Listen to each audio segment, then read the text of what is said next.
Hello and welcome to another episode of Inspired Achievers. Today we're going to meet a lady called Tina. I've known Tina for a number of years, and one of the things that amazed me the most when I first met her was her smile. It's genuine, it's warm, and she's an amazing singer.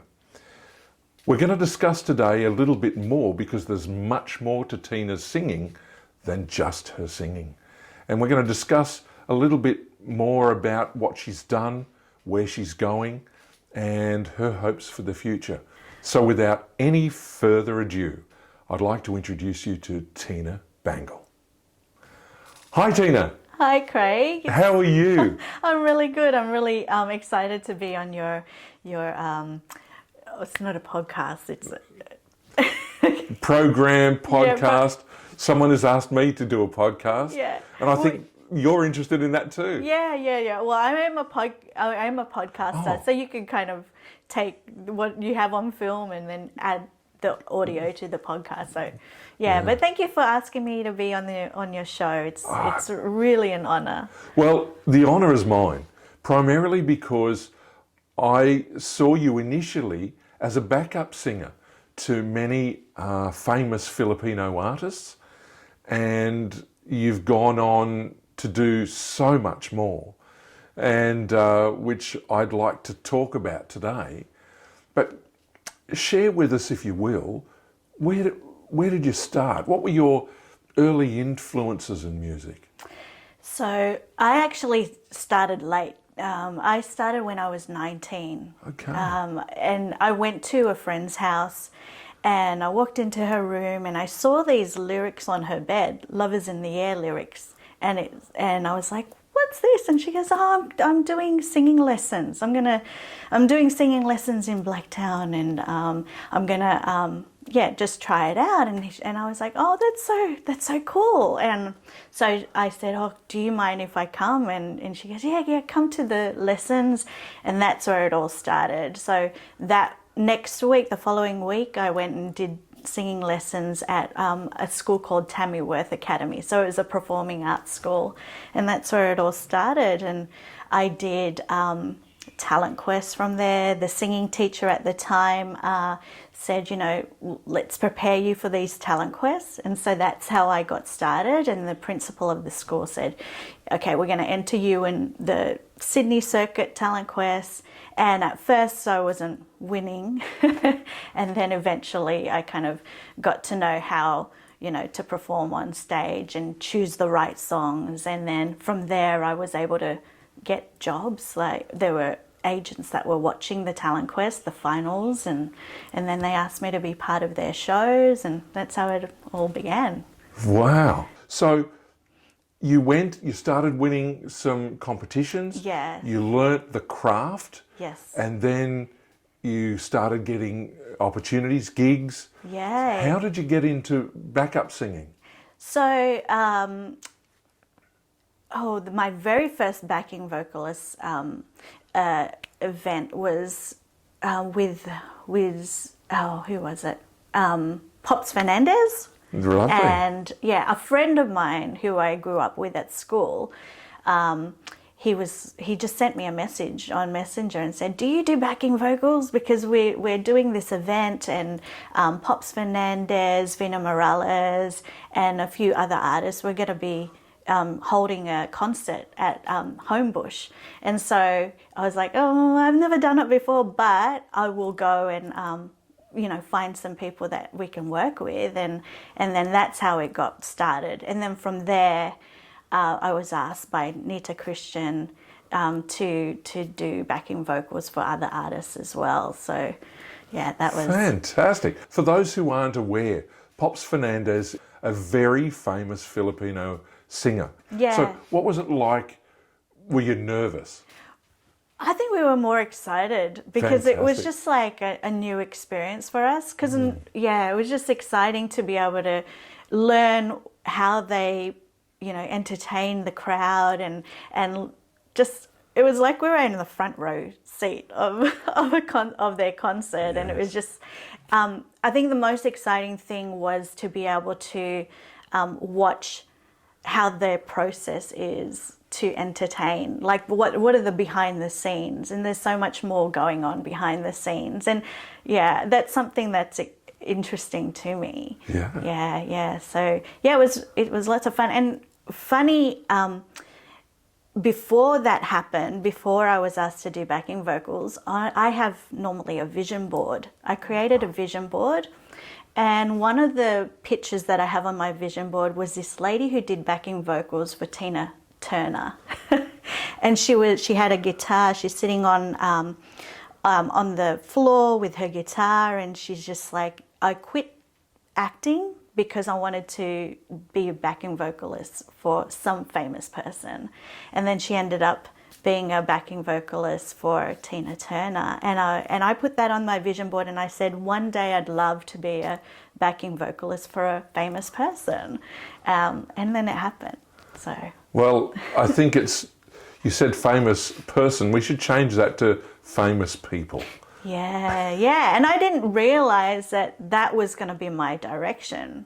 Yeah. And it's just funny how that happens, and it all manifests. It's just amazing. Yeah. I bet you're grateful for the vision board. Oh, I do my vision boards all the time, and I teach that to my students. Like, that's one of the key exciting elements of performing, you know, just having that vision of, okay, what's next? What can I do next? So, yeah. Fantastic. Well, that's really good. And so what was the vibe like on stage? Okay, you'd had, after winning competitions, you started to get gigs and everything, but being on stage with a professional at a concert is very different. What was the vibe, the feeling like? Yeah, it's funny, like when you work with the musical director, because that's who you deal with. Like, the musical director is the one that you talk to, and they'll say, okay, this is what we want, this is how you do it, and then that's pretty much what you get.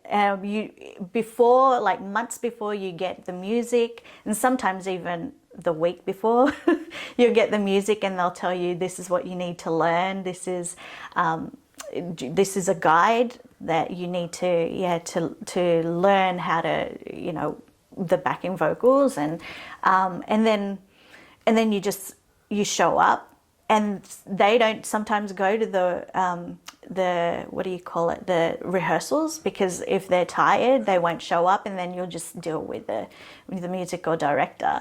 So it's really interesting. You don't know what it's going to be like.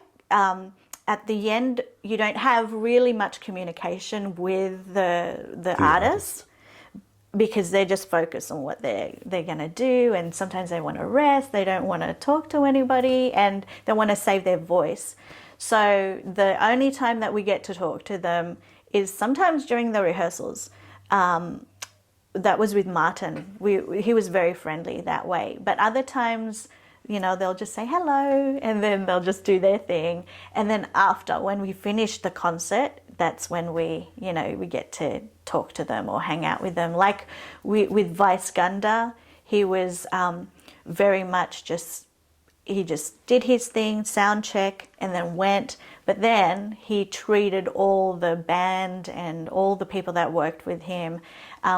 So we went to a late night cafe, and then beautiful. And we were just hanging out, and it was just really cool. It was really fun. But the vibe on the stage is just like we're working together. You know, I remember Pops Fernandez actually forgot her lyrics, but because I knew the song, I just sung the part, and then she was like, "Oh, thank you," you know. That's fantastic. Yeah, so that's how we just know what our job is, and we just do it, and then and we help each other out. When the crowd cheers at a concert, what's that like for you? Oh, it's amazing. Yeah, it's amazing. It's you want to kind of work harder, or not even work harder. But I remember, like at Vice Gunda's, I think it was in Melbourne. I had this out of body experience. Right. Like that was like, well, amazing. Like that's what we strive for as performers. and I don't get that often. And when I feel those goosebumps, and some people call it God bumps, that's when I know I'm in the right direction. So Yeah, well, I've had a few just listening to you. I was photographing in what became Neil Diamond's last Australian tour. His support act was a wonderful Canadian-born Australian artist called Wendy Matthews. Oh, and I was her photographer. Oh, wow. And she was performing on stage with almost 20,000 people there to see Neil Diamond. Yeah. But in the last couple of songs of her set, I had a text message from her manager saying, get up on stage now and take some photos of her with the crowd. Wow. And I was able to do so. But when she hit one of her most famous songs called The Day You Went Away, oh, such a great song, the crowd just went, oh, and it was palpable. It came down, and I remember thinking, what's going on? It was just an incredible feeling. Yes. And I said to her after, I'll never know what it's like to perform on stage, but I got an insight into just how that might have felt for you. Yeah. And all she did was smile. Oh. And but as I said, I was having tingles listening to you because I'm thinking, I think I know what that's like. Yeah, that's sometimes you just want to bottle that up. Yeah. But those are the moments that we strive for. But yeah, Wendy's incredible. We actually, when I did the talent quest, I ended up working for a band called Earth Angels. So we were a female band, and we would open up for Wendy Matthews. If there's like a special corporate event. Yes. And also like Human Nature. That's what so she's great. Oh, tremendous. Yeah. So there's much more to your strings or your bow than singing backups. And the reason I asked about that is I saw this incredible documentary called 20 Feet from Stardom, which was about some of the people who were Tina's backup, and how most of the world sings along with the backup singers and the artists is off doing their thing. Yeah. And I gained a great respect more for you and others after watching it. Have you seen that documentary? Yeah, I love that. Is it the one with, it was Michael Jackson's, was it yes, Michael Jackson's, there was a girl that was a backing vocalist Correct. for Michael Jackson. Yeah, I have seen that. And yeah, when I was watching that, I remember, it is about working together and making that artist look good, but in a good way, not like, oh, you have to make me look good. It's just like we're all here together, even you, like as a photographer, we're all coming together so that the audience can feel like we're part of this experience, like we're giving an awesome experience for the audience. What else have you done other than be a backup vocalist? So I have I'm a founder of One Voice School of Singing. I have been teaching for 20 years. So when I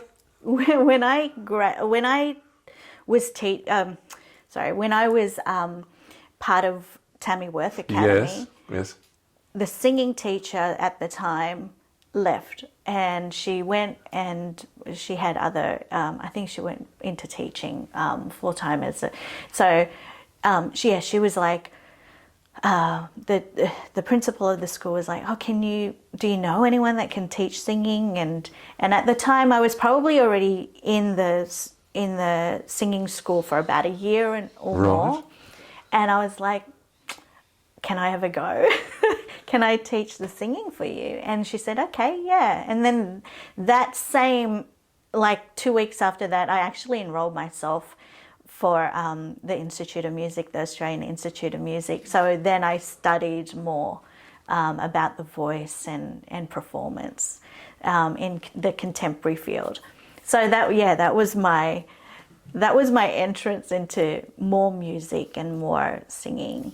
And so I worked there for quite a few years, and I was lucky enough to teach students that went into The Sound of Music and The Lion King, and the stage plays. yeah, the actual fantastic. professional performances, and so that was exciting to see my students, do something professional at such a young age, and then after that.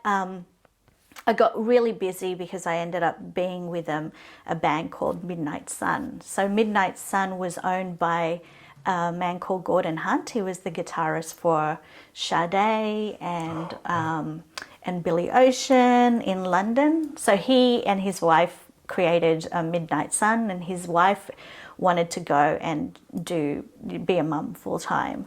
So I took over her place, and we were doing weddings. We're doing a lot of weddings. We did a lot of wedding expos. Okay. And we would perform before the wedding expo, the bridal show would happen. And we did a lot of corporate gigs and that. So, yeah. I'm not even remotely surprised.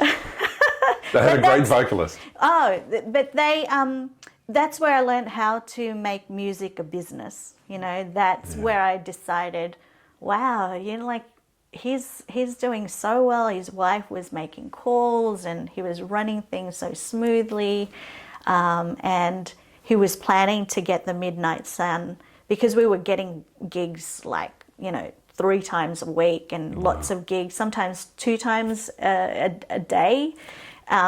He was like, oh, how can we branch? How can we kind of franchise this? But we didn't end up doing that. But yeah. Did you have CDs or something? No. We were just starting. You needed to speak to someone in marketing. Yeah. Well, T-shirts, caps. Yes, yeah. I mean, that would have been good. And Pay a graffiti artist to go and paint Midnight Sun on the side of a train or something. Yeah. But no, it was fun. It was great experience, and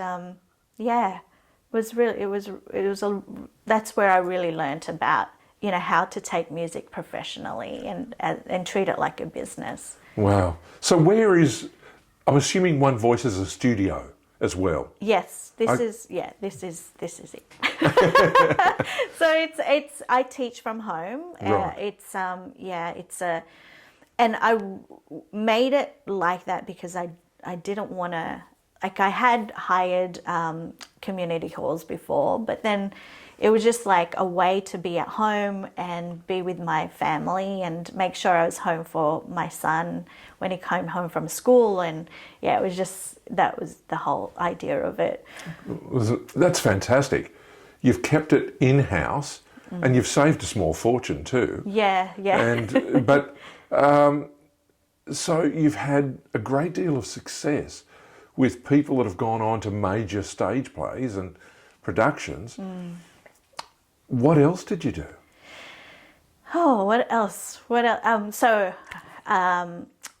in 2019, I ended up having a medical problem, and so I had to go into hospital and have surgery, and it required me to have 8 weeks recovery. Okay.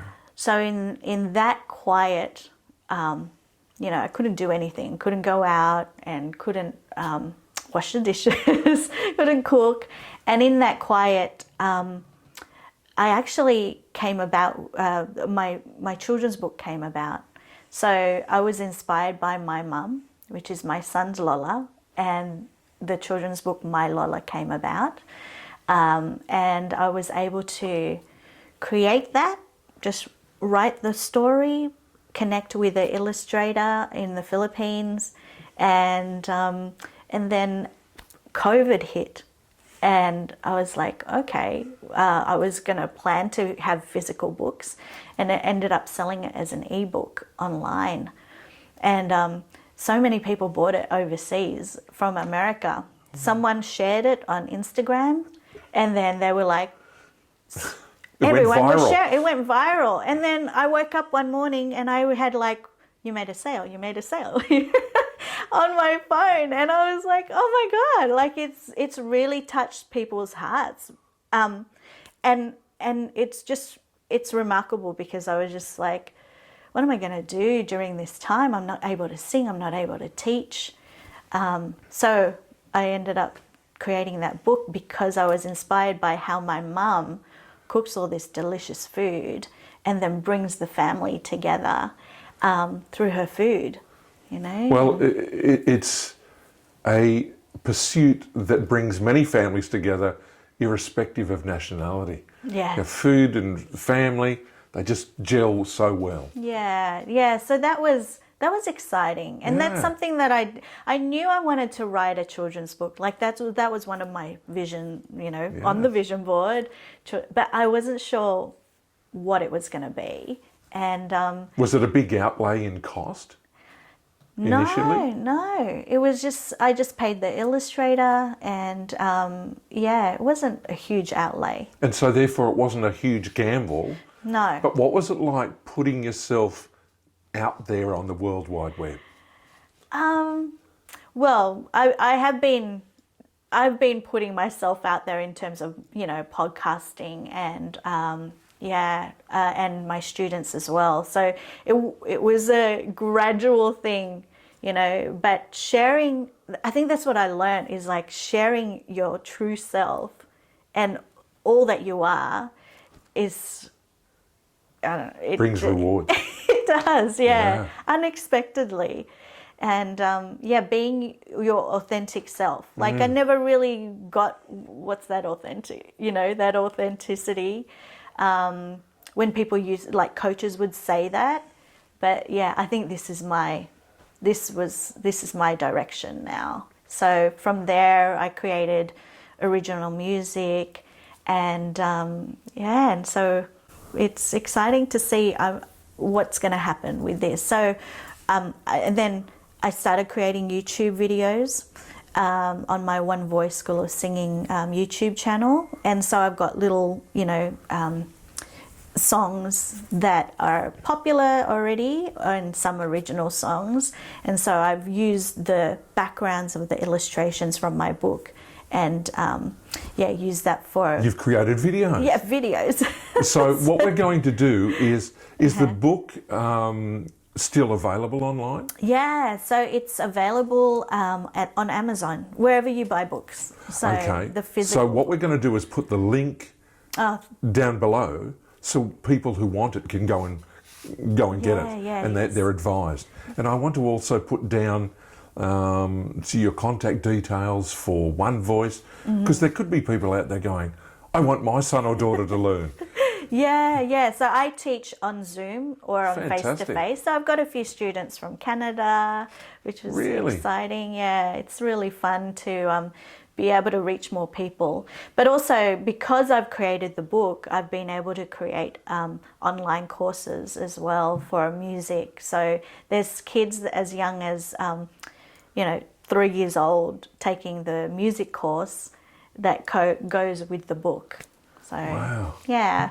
It's amazing. And how interesting that at the time of COVID, everyone was wondering, what can you do? Yeah. An avenue open to you, and through the, Zoom. Imagine if we all had shares in Zoom prior to COVID. Yeah. And the world's used it now. Yeah. Over and over again. Yeah, and I'm so grateful for this technology because it's opened my mind as well. I mean, I knew about it before, but I didn't implement it. And COVID helped me to, you've just got to do it. No more like just watching other people do it, just create it. I think Zoom gave us all the excuse to wear pajama bottoms and business suits at the top. But no, it's been an incredible thing. I noticed you said you created for My Lola some original music. Yes. Let's backtrack, because you also have original music in a CD form. Yeah, so that's my Be Heard EP, which you thankfully took some photos of for the album cover.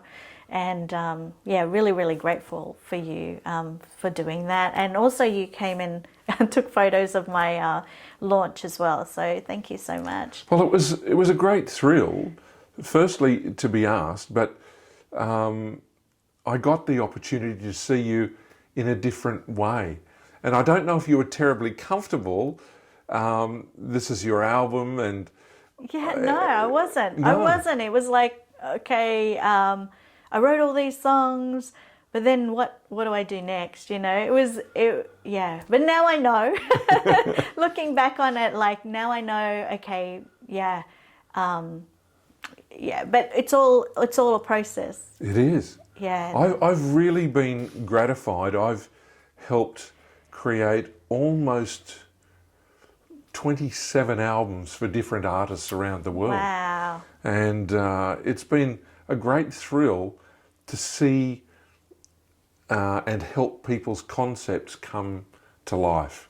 Yeah, And that's exciting. I still look at occasionally at the CDs that I've worked with, the artists like yourself, and it gives me a great deal of satisfaction and pride. Yeah, that's a lot. Yeah, well, That's 30. almost 30. Almost 30. Yeah, and one of them was an international star. I'm not here to name drop. It's not about me. It's about you. But it was a great thrill to be a part of your CD. And while we've been talking, I'm showing some of the images from that shoot. And but wait, there's more. What else have you done? Wait, there's more. Yeah, so I guess one of the things that came out of that CD was being able to collaborate with people that I probably would have not been able to collaborate with if I didn't do my backing vocals. Like I asked Louis Acompo to co-write Be Heard with me, and then Lionel Cole, who is the nephew of Nat King Cole, your favourite. Yeah, absolutely. Yeah, so I was able to collaborate with him. He produced the song, and you know, it was an incredible experience. And again, when I was recording Be Heard, that was when I was getting those goosebumps and out of body experiences when I was recording that. And we were in Lionel's home, and I was recording downstairs in his lounge room, and he was upstairs in one of the bedrooms with the other producer. And yeah, it was just like, this is surreal. Like I need to do more of that. Well, it's great. And for me, when you get those out-of-body experiences or tingles that don't seem to stop for a period of time, for me, that's almost like the universe is telling you you're doing exactly what you need to do. Yeah. And so my student wrote a song over COVID. Like that was our thing during COVID, because I was like, oh, what am I going to teach the kids like over this long period? So I actually went and got them to write their own songs, and went through the whole process of songwriting, and then they had to create a film clip after that, and then that's what we showed everybody at the virtual concert. But that song of my students was picked up by Sunrise, because it was about his parents who are frontliners, and then they interviewed him. And then he was invited to audition for shows and everything like that, and he was interviewed on Sunrise Weekend, and then Lionel produced the song, ended up like a few weeks ago, and those are the funny things that that happened. Like so my student, when he first came to me, Matthew Dino, his name is, I got him to sing Route 66 for one of the Great song. one of the songs. We had a jazz theme that year, and he was only 5 years old, and he's like there singing away and trying to say the footage words. of that? I do actually. There should be footage. We should try and show some of it. Yeah, we'll do that. And then, so the funny thing is, like, we're going. The mum said, "Oh, I'd like to treat you out for dinner to say thank you for you and Lionel." So we went with Lionel, and as we're driving to Lionel's house, he's like, I said to her, she said to me, "Oh, what? How do you choose songs that are appropriate for the kids? Like you seem to have this knack of choosing the right songs for them." And she was like, "Even that Route 66, like I would have not thought that Matthew at 5 years old would be able to sing that. But for me, I knew that he has a feel for music, so that was quite exciting for me to watch." And anyway, so I said, "Did you know who wrote Route 66?" And she goes, "No." And then I said, "It was Nat King Cole." And I go, and she was like, "Oh my God, that's just amazing how it was a full circle." So we're having dinner at this restaurant, and I'm like eating away, and we're all chatting, and then I look up, and across the road in Newtown, there's like a big massive neon sign saying Route 66. What are the chances of that? And I was like, "Lionel, look outside. Matthew, look outside." This, those are those moments that are Very just serendipitous, isn't it? so exciting for me. So yeah, I love those moments. So I really, really create so that I can have more of those moments. And Well, if we can back up a bit, I didn't want to stop you, but you mentioned the name Louis Ocampo, who almost in passing, but this man has been in, over and through music for a lifetime. yes, yeah. A Filipino who has a child in Australia, I think. She has, he has a few kids that are studying here. Yeah. And so. he came here, or has been here many times, apart from visiting them, but as part of concerts. Yes, for Sharon and Martin, Yeah. and that's how I met him. Right.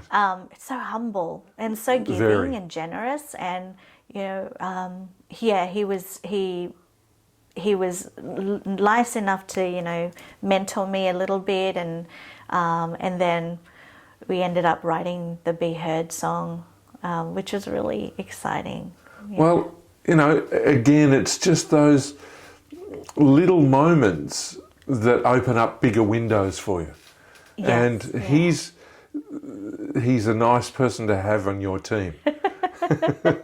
He is like he takes the time too, because when we were working with Martin, he was like, "Okay, guys, let's do this backing. Like, you take this note, you take this note, and you take this note." And he really sat us down and just really worked with us, which was nice. Yeah. So, yeah. And he's a great musical director, and he's written some songs about Australia as well. Oh, okay. Yes. One of them that I love the most is called Foster in Mind. Right. And about Foster Tuncurry up on the Yep. inner part of the state. Yep. But no, just amazing. I want to say, are you coming out with a cookbook soon? Well, at the back of the My Lola book, Right. there's a section where the kids can write their parents' recipe or their Lola's recipes.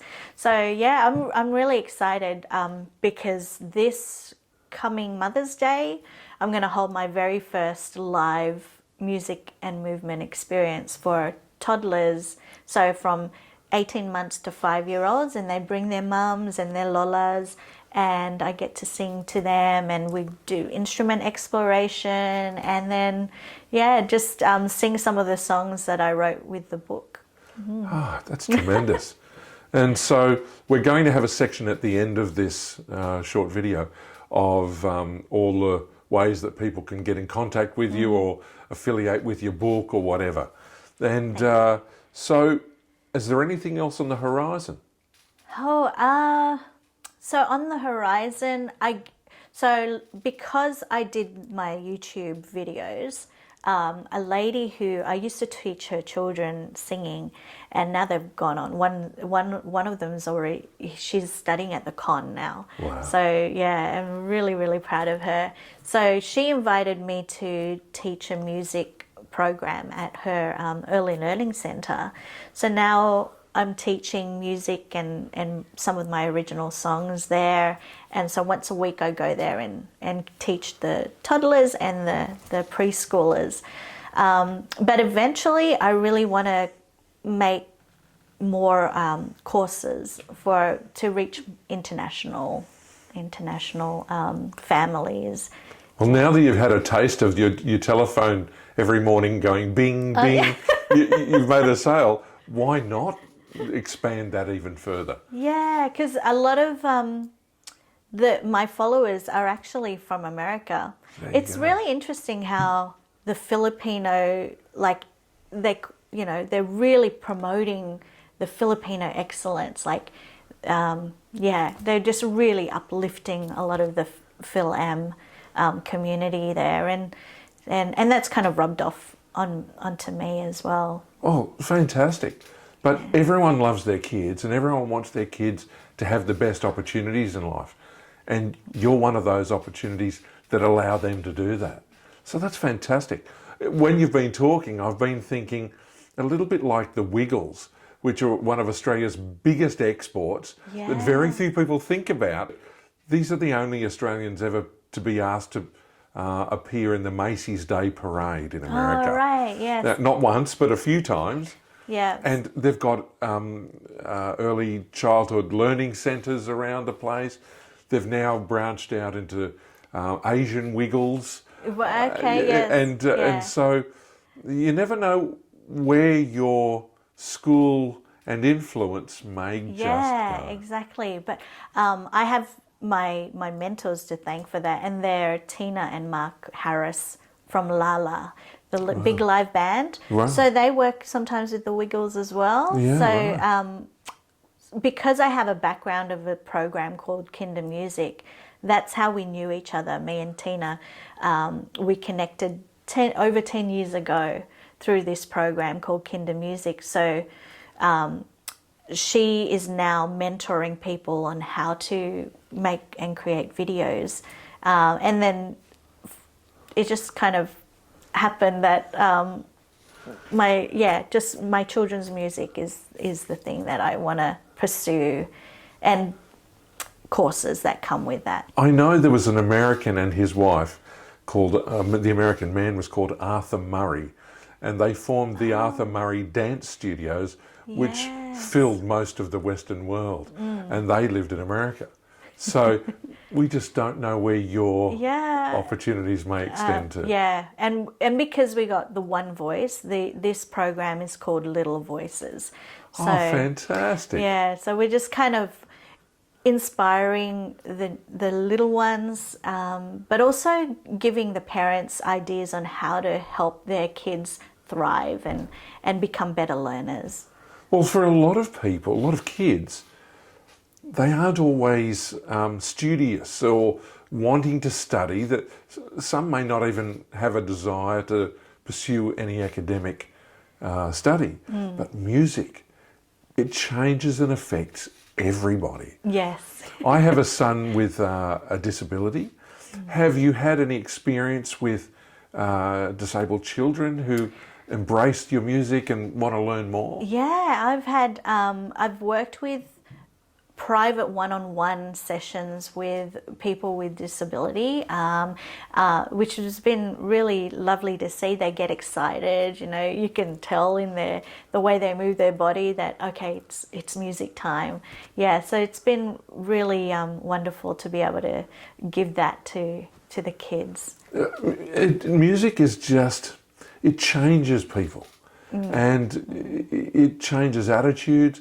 I even saw deaf children dancing in rhythm to the music, and I asked one of them, how? Yeah. And they grabbed my hand and they could feel the vibrations. Vibration. Yes. And they were just free, happy, and on point. Yeah. I think they were dancing better than some of us who could hear the music. But that's just tremendous. So we've gotten an insight into what else you want to do. But like everybody, none of us get here without our support networks. And you've acknowledged some. Who else has been an influence for you? Yeah, so my husband's been a huge influence. Because it's funny, we met at my singing teacher's 21st birthday. They were neighbours. And since we turned, we met at 21, and ever since then we've been together. So Lovely. yeah, we've been married for like 20 years and known each other for 27. And he's been a huge support. He's always saying, you know, go for it, just try it out, and my family as well. But at first they actually didn't want me to do music because I graduated as a nutritionist from uni, but all these opportunities kept coming to me for music. So I was just kind of drawn to it more so than nutrition. But in this book, it kind of brings in that it does. food. But I can't help feel there could be a little offshoot in the coming future about nutrition and a food video on better preparations for food for kids. Yeah, for kids. Yeah. Even like the desserts that the kids, Filipino desserts are delicious. So like I'm thinking of creating like a few videos of how to make pulveron and and all those delicious food that kids can make easily. I think I'll be signing up for them as well. But no, that's been tremendous. And is there anything? Do you have any? What were your highlights in your life? Not that it's over. Yeah, no, I've still got more things that I'd love to be able to do. But one of the highlights would probably be I've got two that come to mind. The first one is being able to perform as a support artist for Leia Salonga for her first town hall concert. So that was exciting for myself and for my kids to be able to perform. And for those who don't know, Leia is the voice of Disney. Yeah, so she was the voice of Mulan, singing voice of Mulan and Princess Jasmine, and she was the first Miss Saigon. I haven't told you about Miss Saigon. I first auditioned for Miss Saigon when it came out. Wow. And I made it to the one of the finals, but I wasn't a strong dancer, so I didn't make it to the final, to the actual show, but I made it to the final auditions. But that was an eye-opening thing because it was just because I didn't make it and a lot of my friends did. It was like, oh, what am I going to do? You know, what am I? I'm not good enough for this. And so that's one of the reasons why I created One Voice as well. Wow. It's because I didn't have that guidance that I really needed, and that support, you know. So you took that energy rather than become bitter about it. You created it for others. Yeah.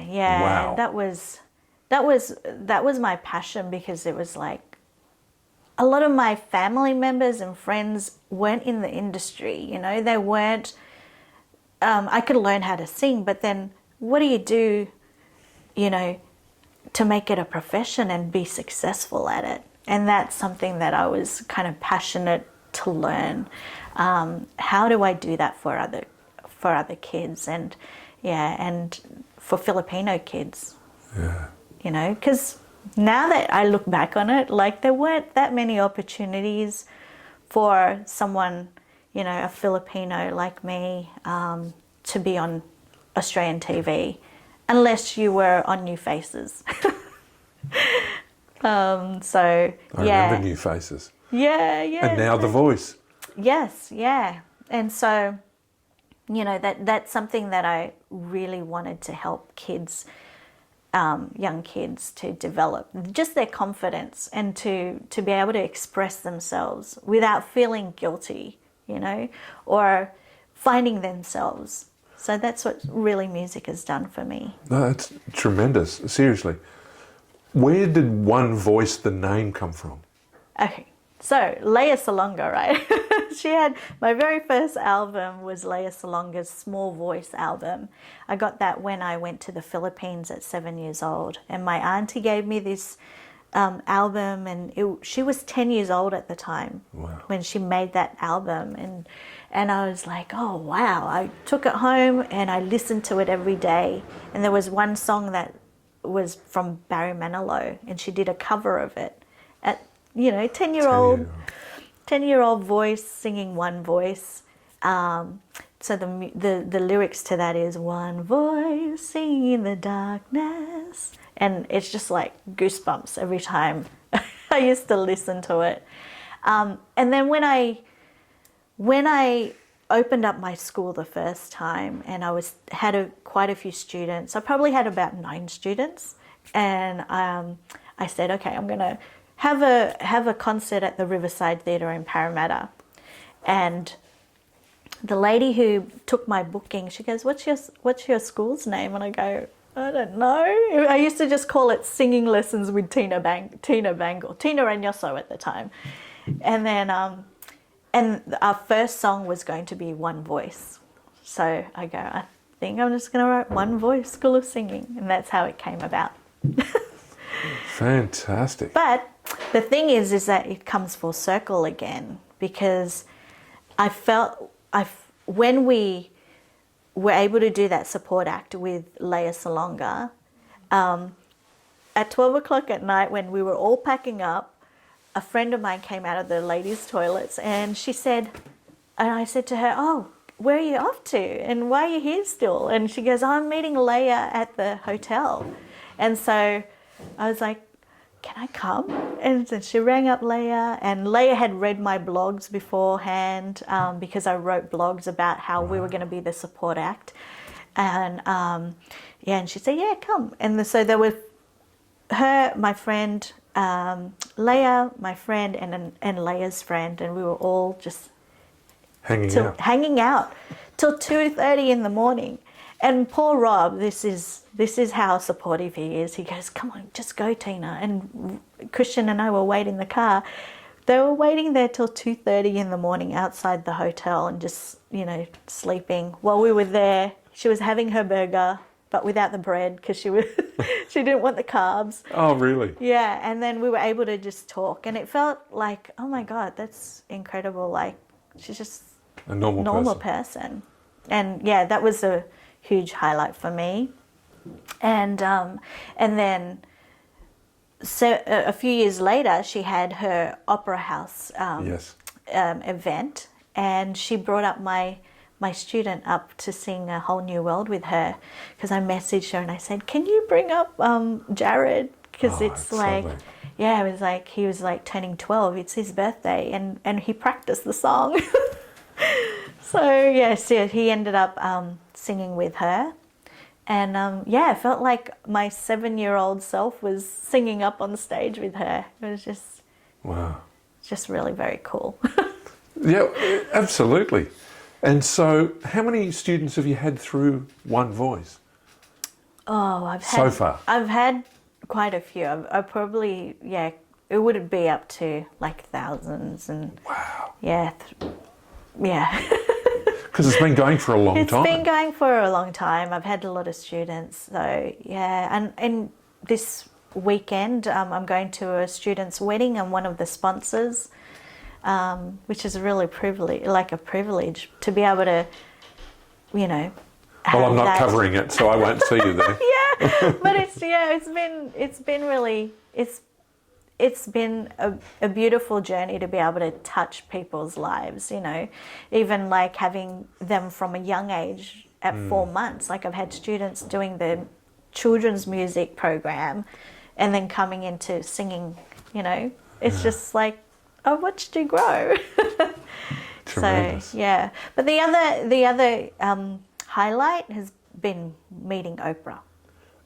So. Tell me more. Like, I think it'd be fair to say she'd be amongst the most famous people in the entire world. Yeah. And I love her. Like, oops.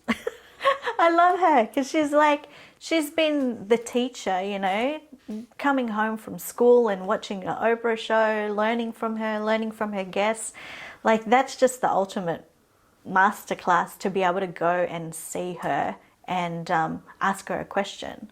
So, again, that's another serendipitous moment, because we were able to ask questions. So there was probably about 50 attendees to this VIP night.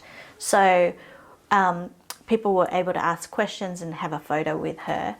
And my question to her was, how do you gain confidence? How do you give confidence to a child? And her answer was to meet them where they are. Beautiful. To meet them where they are. And I always think of that, like I always bring that to my teachings. I always think about that with my son. And so... To meet them where they are.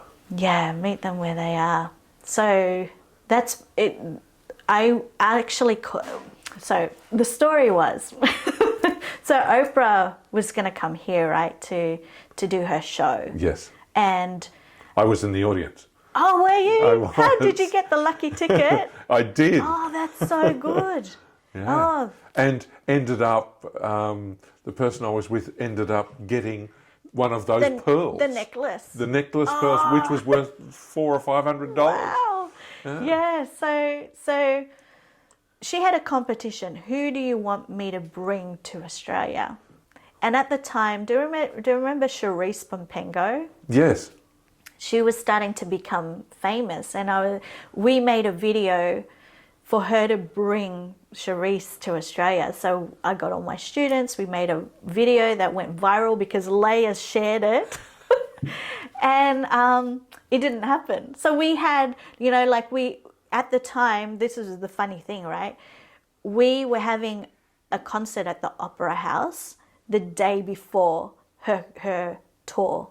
So she was setting up while we were having the concert at the Opera House in the Hudson Room. Yes. And we're like setting up, and all these helicopters were above the Opera House, and then she was climbing the Harbour Bridge.